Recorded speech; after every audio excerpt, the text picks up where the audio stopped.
جو T L P جماعت ہے وہ اسٹیبلشمنٹ کی جماعت ہے. سر پیٹرول مہنگا ہوگا تو تحریک لبیک سڑکوں پر آ جائے گی. خادم حسین رضوی صاحب کے دنیا سے جانے کے بعد ٹی ایل پی پہ بہت برا اثر پڑا ہے. ناکام اگر آپ کہوں کہ سوشل میڈیا کی پلیٹ فارم کی حد تک. بسم اللہ الرحمن الرحیم. عبد الرحمان یاسین مخاطب ہوں. آپ دیکھ رہے ہیں عبد الرحمان یاسین آفیشیل یوٹیوب چینل. میرے ساتھ پاکستان کی ایک بڑی جماعت، ایک سیاسی جماعت، تحریک لبیک پاکستان کے ایک اہم رکن، ایک سیاسی جماعت کا ایک اہم حصہ چودھری وسیم جٹ میرے ساتھ موجود ہیں. میں پوچھنا چاہوں گا کہ ایک شخص جو کہ 12ویں جماعت میں ہے، پھر فردر مور اسٹڈی کرتا ہے اور آہستہ آہستہ وہ ایک ایم این اے بن جاتا ہے، پھر اس کا نام چودھری وسیم جٹ. یہ ایک زیرو سے ہیرو بننے کا سفر کیسا تھا؟ بسم اللہ الرحمن الرحیم. سب سے پہلے تو آپ کا شکریہ کہ آپ نے موقع دیا. یہ میں اسکول گوئنگ تھا، تب ایک ہمارے ٹیچر تھے، انہوں نے ایک اسپیچ لکھ کر دی اور اس میں ایک آیت تھی جس کے مفہوم تھے کہ آیت یہ تھی کہ لیس علی الانسان الا ما سعی. تو اس کی جب میں پراپر تفسیر میں گیا، اس کو میں نے دیکھا سمجھا. اس کے معنی تھے کہ اے انسان تو جتنی محنت کرے گا، جتنی وقت اور دلچسپیوں کی قربانی دے گا، جتنا اپنا آرام اور سکون قربان کرے گا، اس کے مطابق انسان کے لیے وہی کچھ ہے جس کی وہ کوشش کرتا ہے. تو اس کے اوپر پھر میں جب اسکول ختم ہوا، پھر کالج سے میں نے طلبہ سیاست کا آغاز کیا. تو اس کے بعد پھر بس اسی طرح ہی آگے. پھر ہمارا جو حلقہ ہے وہ بہت پسماندہ علاقہ تھا. وہاں غربت تھی اور وہاں جہالت تھی، وہاں مطلب کہ کوئی پراپر ایک جاگیردارانہ نظام تھا. 1-2 فیملیاں تھیں جو باری باری وہ مسلط ہوتی تھی. ٹھیک ہے. تو ان کے مقابلے میں پھر اللہ کا شکر ہے، الحمدللہ اللہ نے مجھے ہمت دی. اور میں نے کالج سیاست اور طلبہ سیاست. سر آج تو طلبہ کو آپ دیکھیں کہ وہ تو جینے نہیں دیا جاتا. طلبہ اگر سڑک پر آ جاتے ہیں تو وہیں پہ پنجاب پولیس ایکٹیو ہو جاتی ہے. دیکھیں، جب کہیں بھی ظلم ہوتا ہے، زیادتی ہوتی ہے، ظلم جب بڑھتا ہے، تب یہی لوگ، اب جب پاکستان بنا ہے، آپ ہسٹری اٹھا کے دیکھیں کہ دنیا کے اندر کسی بھی جگہ طلبہ تحریک کا بڑا اہم اور منفرد کردار رہا ہے. پاکستان جب بنا ہے تو سب سے زیادہ تحریک کامیاب کیسے ہوئی؟ جب اسکول کالجز سے، یونیورسٹیز کے اندر سے طلبہ نکلے اور ایم ایس ایف کو ترتیب دیا گیا. اور 1906 میں جب مسلم لیگ کا قیام ہوا، پھر اس کے بعد 1913 کے اندر قائد اعظم محمد علی جناح نے اس کے اندر شمولیت اختیار کی. اس کے بعد مسلم لیگ جو ہے اٹھنا شروع ہوئی. سیم وہی حالات ہیں کہ جب کانگریس کا دور تھا اور مسلمانوں کو دبایا جاتا تھا، ظلم، زیادتی، جابز نہیں، پھر ان کو اسی طرح تھانہ کلچر اور بڑا. کیا آپ یہ سمجھتے ہیں کہ جب تحریک لبیک پاکستان کی حکومت آئے گی تو طلباء کے اوپر جو سیاسی ایک پابندی ہے وہ ختم ہو جائے گی، طلباء سیاست جو دوبارہ سے شروع ہو جائے گی؟ دیکھیں، ایک جب اسلامی معاشرہ قائم ہوتا ہے، جب اسلامی منشور ہے اس کو امپلیمنٹ کیا جاتا ہے، جب جیسے کہ اللہ کے نبی صلی اللہ علیہ وسلم نے ایک اسلامی معاشرے کو ترتیب دیا تھا، پھر ان کے بعد سب سے پہلا لشکر جو صدیق اکبر رضی اللہ تعالیٰ عنہ نے جو روانہ کیا تھا، وہ کس مقصد کے لیے کیا تھا؟ کہ ایک کذاب تھا جس نے جھوٹی نبوت کا دعویٰ کیا تھا، اس کا قلع کما کیا. پھر اسی طرح فاروق اعظم کا دور دیکھ لیں، پھر اسی طرح آپ عثمان غنی رضی اللہ تعالیٰ عنہ کا دور دیکھیں، پھر آپ اسی طرح جو ہے حضرت علی رضی اللہ تعالیٰ عنہ کا دور دیکھیں، پھر صحابہ کرام کا، تبع تابعین کا دور دیکھیں. جب بھی آپ ایک اسلامک معاشرے کو ڈیولپ کرتے ہیں تو انصاف قائم ہوتا ہے. جب انصاف قائم ہوتا ہے تو پھر کسی چیز سے خوف نہیں ہوتا کہ ظلم ہوگا، زیادتی ہوگی، پھر ہر چیز وہ کھڑی ہوتی ہے. سر آج دیکھیں ظلم اور زیادتی کا ایک پیمانہ عروج پر ہے. عورتوں کو گھروں سے اٹھایا جاتا ہے، لوگ غائب ہو جاتے ہیں، جبری گمشدگیاں ہو رہی ہیں، ایک خاص قسم کا ٹارچر ہو رہا ہے خاص جماعت کے لوگوں کے اوپر. آپ یہ سمجھتے ہیں کہ یہ چونکہ ابھی آپ بات کر رہے ہیں تو انصاف کا پیمانہ ابھی تک قائم ہے؟ دیکھیں، جب بھی انصاف قائم ہوا تو ظلم سہنے کے بعد ہی انصاف قائم ہوا. جب لوگ اتنے نارمل لائف گزار رہے ہوتے ہیں، کچھ بھی ہو ان کو پرواہ نہیں ہوتی. سر پیٹرول مہنگا ہوگا تو تحریک لبیک سڑکوں پر آ جائے گی. آج پیٹرول کا ریٹ کہاں پر ہے؟ آج مہنگائی کی پیک لیول کے اوپر ہے. یہ تحریک لبیک ہے، غائب کیوں ہے؟ دیکھیں، اس گورنمنٹ، یہ جو گورنمنٹ ہے اس وقت، جی، ان دونوں خاندانوں نے، جیسا کہ زرداری ہے یا شریف فیملی ہے، انہوں نے مختلف اوقات کے اندر مختلف حربوں اور ہیلوں اور طریقوں سے تقریباً 50 سال، 45-50 سال انہوں نے حکومت کی، اور ہر دور میں یہ لوگ یہی کہتے ہیں کہ اب موقع ملا تو ایسے کریں گے، ایسے ہی۔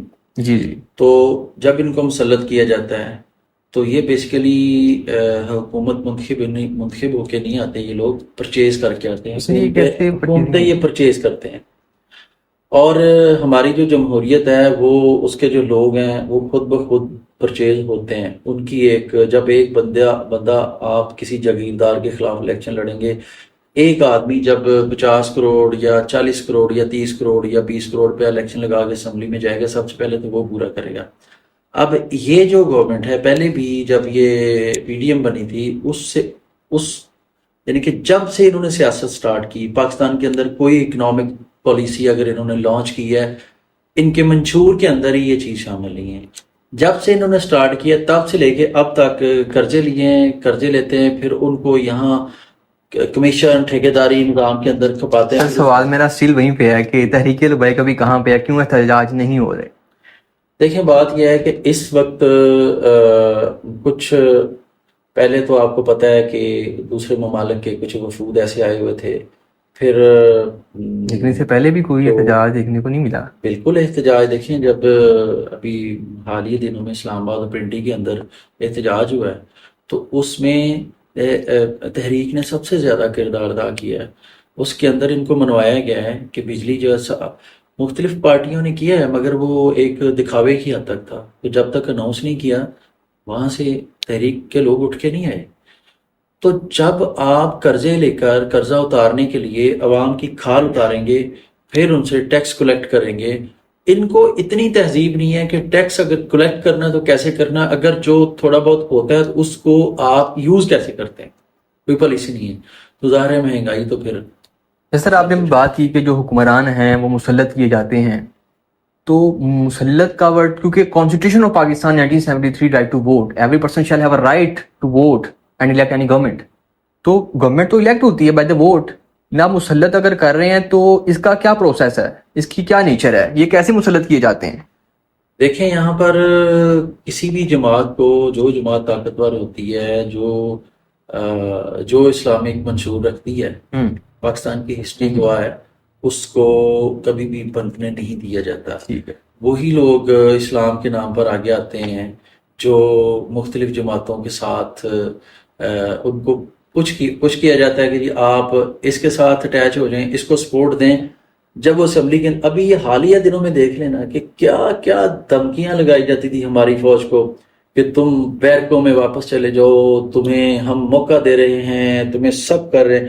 میں اس وقت بھی آپ کو کہہ رہا تھا کہ یہ جو آئینی ترمیم کرنے جا رہے ہیں یہ سپورٹ بھی کریں گے، یہ حصہ مانگ رہے ہیں، یہ صرف اپنا ریٹ بڑھا رہے ہیں، اور داڑیاں رکھ کے اسلام کا نام لے کر، اسلام کو یوز کر کے، استعمال کر کے یہ لوگ پاکستان کے اندر کام کرتے ہیں۔ اور آخری بات یہ ہے کہ ہمارے ہاں جتنی جماعتیں یہ کوئی بھی اپنے منشور کے تحت کام نہیں کرتی، ہر جماعت کا کوئی نہ کوئی بیرونی آقا بیٹھا ہے، کسی نہ کسی ملک سے اس کو سپورٹ دی جاتی ہے، تو پھر اپنا ایجنڈا وہ مسلط کرتے ہیں۔ سر خادم حسین رضوی تک کا جو دور تھا وہ بڑا ایک جوشیلا دور تھا، اور ایک تاریخ نے دیکھا ایک بڑے جمع غفیر نے خادم حسین رضوی کا ساتھ دیا، اور ایون کہ تحریک اپنا پی ٹی آئی ہو یا وہ نون لیگ ہو، ایک بڑی جماعت، ایک بڑی جمع غفیر کے اندر لوگوں نے شرکت کی ٹی ایل پی کے اندر۔ جیسے ہی ان کی وفات ہوئی، پہلے تو ان کا سوال وفات کے اوپر ہے کیونکہ اس کے اوپر ڈیبیٹ ہو نہیں سکی، کیا وہ ان کی جو وفات تھی وہ وفات تھی یا مرڈر تھا، نمبر ایک۔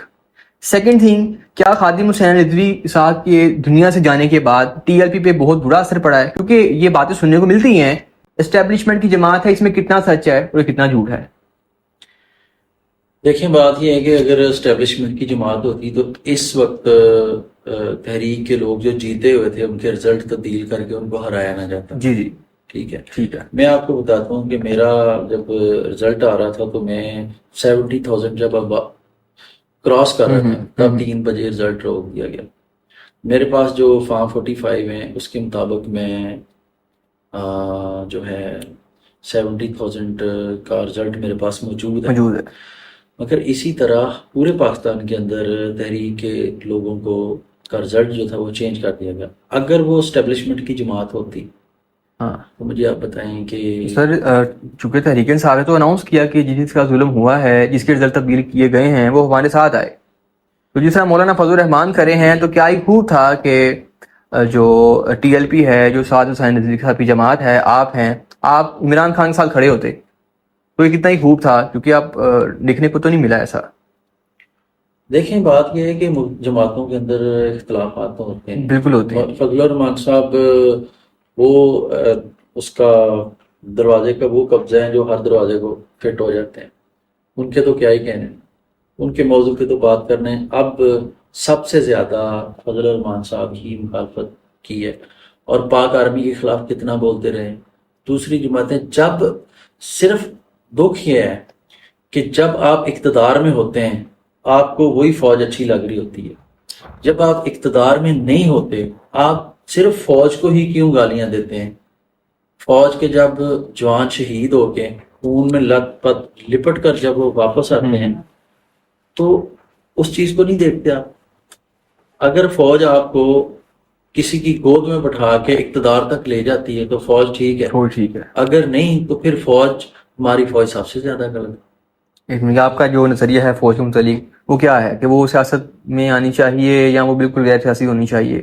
دیکھیں میرا ہی نظریہ نہیں ہے، آپ کی جماعت کا نظریہ. بات یہ ہے کہ فوج کو غیر سیاسی ہونا چاہیے، یہ میں کہہ رہا ہوں. ٹھیک ہے. مگر جہاں آپ کے کرتوت ہی ٹھیک نہ ہو، آپ خود ہی ہر چیز کو دعوت دیں. آپ اگر ایم این اے جیتتے ہیں، ایم پی اے جیتتے ہیں، تو اس کو آپ نو گو ایریا بنا لیتے ہیں اپنے حلقوں کو. وہاں ظلم زیادتی اتنا بڑھ جاتا ہے تو آپ ہر طرح سے اگلی دفعہ جیتنا چاہتے ہیں. ہر طرح کا جرم وہاں آپ کرواتے ہیں.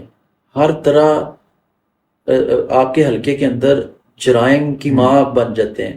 جب آپ ایک مافیا بن جاتے ہیں، آپ کی کئی کمزوریاں ہوتی ہیں، تو مجھے بتائیں کہ پھر وہ تو جس کو ایک تھانے دار بھی کہے گا آپ نے ادھر نہیں جانا ادھر جانا تو لوگ جاتے ہیں. سر ابھی کیا نظریہ ہے ٹی ایل پی کا؟ ایک منشور کیا ہے؟ ایک ان کا پرپس کیا، ایجنڈا کیا ہے؟ دیکھیں منشور آپ کو پتہ ہی ہے کہ جو اسلامی ایجنڈے کو نافذ کرنا. اسلامی ایجنڈا کیا ہے؟ قرآن و سنت. اور قرآن و سنت کو نافذ کرنا سب سے بڑا جو نظریہ ہے وہ یہ ہے کہ آپ اللہ کے نبی صلی اللہ علیہ وسلم کی جو انہوں نے آخری خطبے میں فرما دیا تھا کہ میرے بعد کوئی نبی نہیں ہے. گانا بھی آباد. تو پھر اس کے بعد اللہ کے نبی صلی اللہ علیہ وسلم کے بعد آئندہ قیامت تک کائنات کے اندر کوئی بھی بندہ یہ دعویٰ کرے گا یا اس پہ سوچے گا بھی، اس کو ہم نہیں مانتے. ہمیں اقتدار ملے، ہمیں اقتدار نہ ملے، ہم جیلوں میں رہیں، ہم آزاد رہیں، ہمیں مار دیا جائے، ہماری گردنیں کاٹ دی جائیں، کچھ بھی قربانی مانگے ہم دینے کو تیار ہیں، مگر ختم نبوت کے اوپر ہم بات بھی سننے کو تیار نہیں. ٹھیک ہے، یہ ہمارے خون کے اندر شامل ہے. سر آخر میں سوال یہ ہے کہ اب چونکہ آپ کی جماعت کے متعلق میں سوال کروں گا، ہر جماعت چونکہ پہلے پہل تو سوشل میڈیا کا کس کو آئیڈیا ہی نہیں تھا. With the passage of time ایک سیاسی جماعت نے سوشل میڈیا کو بڑا ڈیولپ کیا اور ایک اپنی اسٹیبلشمنٹ بنا لی. نولی کو بھی ہوش آیا.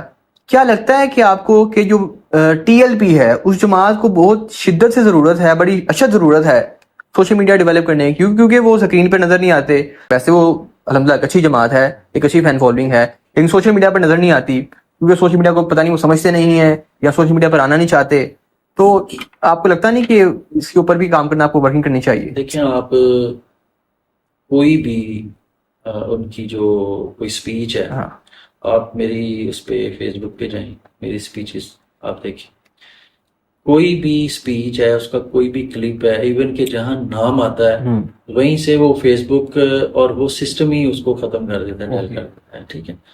پھر آپ کے پاکستان کے اندر ان لوگوں کو، یہ وہی لوگ ہیں نا جو ان مختلف جماعتوں کے ووٹ لے کر آتے تھے. بالکل. اب اگر دینی جماعت پیورلی دینی جماعت ہے جیسے کہ مرکزی جمعیت اہل حدیث ہے یا ملی مسلم لیگ بن لیگ ہے یا جو یہ آپ نے نام لیا تحریک کا، تو جب انہوں نے اپنے اسلامی کے ایجنڈے کے تحت کام کرنا شروع کر دیے، اپنے نظریے کے تحت شروع کر، تب یہ ساری جماعتیں ان کو دہشت گرد کیوں لگتی ہیں؟ جب ان کے ووٹ لے کر اسمبلی میں جاتے تھے تب سارا ٹھیک تھا۔ تو میں سمجھتا ہوں کہ ساری جماعتوں کو اکٹھا ہونا چاہیے، جتنی اسلامک پوائنٹ آف ویو رکھتی ہیں، جتنی بھی، ان کو ایک پلیٹ فارم پہ جب تک وہ جمع نہیں ہوگی آپ اسلام کو نافذ نہیں کر سکتے۔ سر دیکھیں ایک وہ بھی دور یاد ہے مجھے، جب 11th amendment in the constitution of Pakistan جب پیش کی گئی کہ Islamic law as a law of the land Pakistan کے اوپر نافذ کیا جائے، تو وہ اس کو جو ہے نا وہ ترمیم جو ہے وہ پاس ہی نہیں ہوئی، ایک جگہ سے پاس ہوئی ایک ہاؤس سے تو دوسرے ہاؤس سے وہ ریجیکٹ ہو گئی۔ جو اسمبلی میں بیٹھے تھے لوگ جنہوں نے وہ پاس کرنی تھی، وہ خود ہی لوگوں کے حقوق کے اوپر غاصب تھے، قابض تھے، بیٹھے ہوئے، تو ان کو پتا تھا کہ جیسے یہ لا پاس ہونا سب سے پہلے ہم پہ ہاتھ ڈالا جائے گا۔ ذوالفقار علی بھٹو، صدیوں بعد ایک ایسا لیڈر پیدا ہوتا ہے، ذوالفقار علی بھٹو کو کیوں مار دیا گیا؟ ان کا کیا جرم تھا؟ آپ ہسٹری پڑھیں، ہم تو اس وقت چلے نہیں تھے، ان کو اس لیے مار دیا گیا تھا کہ انہوں نے جتنے بڑے لینڈ لارڈ تھے سب پہ ہاتھ ڈالا تھا۔ ان کا بڑا یہ کام تھا کہ انہوں نے سائن کیے تھے ایک آئین ترمیم سب سے بڑا ان کا یہ بھی گناہ کام اتنا بڑا نہیں تھا کہ انہوں نے لینڈ لارڈز تھے ان کو ان کی زمینیں حریم میں تقسیم کی، سب سے بڑا جرم اور گناہ ان کا یہ تھا جو آج نعرہ سعد رضوی صاحب بلند کر رہے ہیں، ختم نبوت، ختم نبوت کا۔ سیکنڈ امینڈمنٹ ان دی میں کانسٹیٹیوشن سمجھتا پاکستان، ہوں کہ ختم نبوت کا جو سگنیچر تھا ذوالفقار علی بھٹو انہوں نے نے اپنے ڈیتھ وارنٹ کے اوپر سائن کیا، ڈیتھ وارنٹ پہ سائن کی تھی، بات بالکل درست سے آپ کی وجہ ہے۔ اور شاید اللہ مغفرت کرے، ان کے بعد تو خیر ان کی جماعت نے جو گل کھلائے ہیں، جو ان کے طور طریقے کرتوت ہیں دنیا کے سامنے ہیں، مگر اس کام کی وجہ سے میں سمجھتا ہوں کہ وہ اللہ ان کو جنت الفردوس میں جگہ دے۔ سر بہت بہت شکریہ آپ کی، آپ نے بہت سارا وقت عنایت کیا اور اپنی جو ہے نا وہ پارٹی کو ڈیفینڈ کیا اور اپنا جو بھی لائے عمل تھا وہ بتایا۔ اب تک کے لیے اتنا تھا، عبدالرحمن یاسین کو دیجیے اجازت، وما علینا الا البلاغ المبین۔ Thank you.